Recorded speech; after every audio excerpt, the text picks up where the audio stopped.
And the Lord God commanded the man, saying, of every tree of the garden thou mayest freely eat, but of the tree of the knowledge of good and evil thou shalt not eat of it, for in the day that thou eatest thereof thou shalt surely die.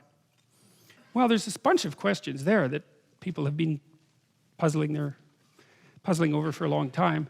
God, he's a tricky character in the story of Adam and Eve. It's like, well, okay, if we can't eat the damn thing, well, why put it in the garden to begin with? That would be one question.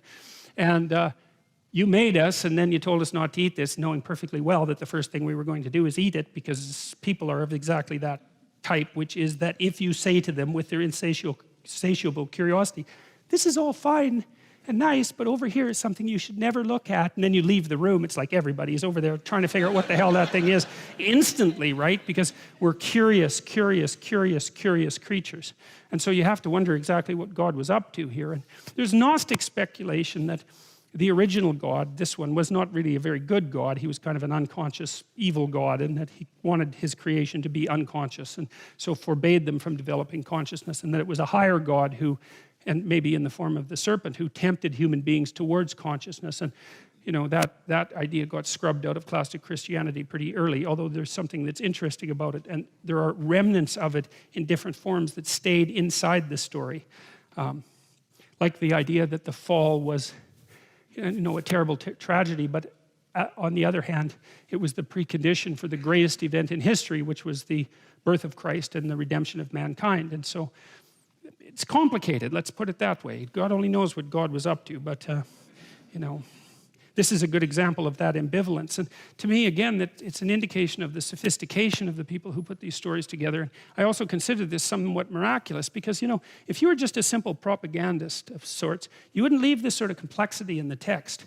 You just get rid of that, because if you're a propagandist, everything is supposed to make sense along the ideological plane, and here God's supposed to be good. It's like, well, we better get there to that line, because something's up with it, and it isn't obvious what it is, but that isn't what people did. And to me, that indicates that they were doing two things, is they were trying not to be too careless with the traditions that they were handed. They were touching them at their peril. They were very careful with them, and also that they were actually trying to understand what was going on, because why otherwise keep this? Why not just simplify it? Or maybe just attribute this to the devil. That would be easier than having God do it. But that's interesting, because Milton's Satan is also the intellect. And you know, you see that very often. You know, it's so often the bad guy's an evil scientist, right? And there's something about, and you see the same thing in The Lion King with Scar. I mean, Scar is an intellect, an arrogant, deceitful intellect. There's nothing stupid about Scar. He's not wise, but he's the evil voice that's always whispering in the king's ear. And that's associated with the pride of the intellect. And the Catholics had warned humanity about the pride of the intellect for centuries. That's partly what produced somewhat of the schism between Catholicism and science, although that's much overstated if you look at the historical record. The idea was that the intellect has its own particular, it's a remarkable faculty. Let's say it's the highest angel in God's heavenly kingdom. That's the way that Milton portrayed it. But it's also the thing that can go most terribly wrong, because the intellect can become arrogant about its own existence and accomplishments, and it can fall in love with its own products. And that's what happens when you're ideologically possessed, because you end up with a dogma, like say a human constructed dogma in Solzhenitsyn's words, that possesses you completely, of which you believe is 100% right? So it eradicates the necessity for anything transcendent. And so that's the subtle element of the intellect that's associated symbolically with the snake in the Garden of Paradise.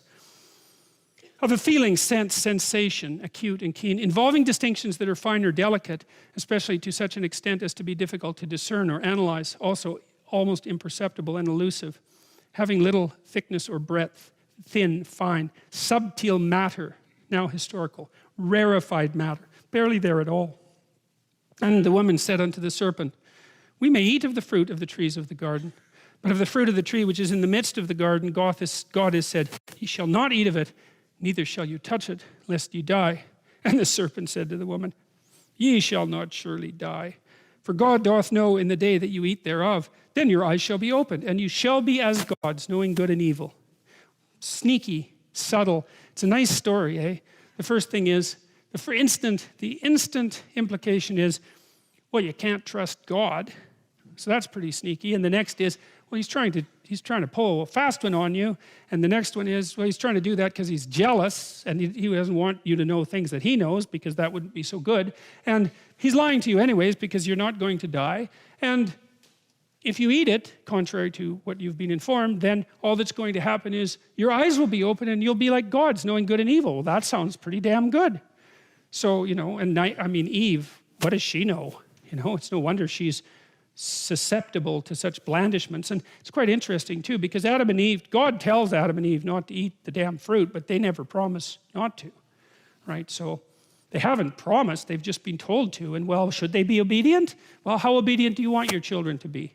You want them to be obedient enough so they don't get hurt, but disobedient enough so that they go out in the world and do something courageous and they break some rules and they learn some things. And so, you know, it's a very paradoxical story. Anyways, the serpent wins this round, man. And so Eve pays attention to the snake. She took of the fruit thereof and did eat, and gave also unto her husband with her, and he did eat. And the eyes of both of them were opened, implying that before that they were closed. And they knew they were naked. And they sewed fig leaves together and made themselves aprons. So that's so interesting. So their eyes are open, which indicates that they weren't to begin with. So whatever God created to begin with was kind of blind, but not blind in some strange way, because they weren't obviously wandering around in the garden bumping into trees. It was some sort of metaphysical blindness that's been removed by whatever has just happened. And whatever's just happened also made them realize that they were naked. Okay, so what sort of eye-opening is that? Well, what does it mean to realize that you're naked? It means to realize that you're vulnerable. That's what people discovered. It's like, uh-oh, we can be hurt. So you're a zebra in a herd of zebras. And there's a bunch of lions around there laying on the grass. You don't care. Those are laying down lions. Laying down lions are no problem. It's standing up hunting lions that are the problem. You're not smart enough to figure out that laying down lions turn into standing up hunting lions. So you're not like building a fort to keep the lions out. You're just mindlessly eating grass. You're not very awake. But that's not what happens to human beings, is they wake up and they think, we're vulnerable permanently. It's never going away, right? It's the recognition of that eternal vulnerability. And what happens? The first thing they do is clothe themselves. Well, what happens when you're naked, when you need protection from the world? Well, obviously, look, you're all wearing clothes, you know? Why?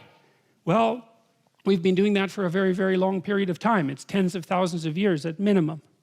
In fact, you can track more or less when clothing developed, because you can do DNA testing of the kind of lice that cling to clothes rather than hair. And so we have a pretty good idea of when clothing emerged, and of different types as well. So that's quite cool. But the point is, they're naked and they think, that's not so good. We're vulnerable. So their eyes were open enough so they become self-conscious and they recognize their own vulnerability. And the first thing they do is the first step of culture is to protect themselves with something from the world. And you protect yourself from the world and from the prying eyes of other people.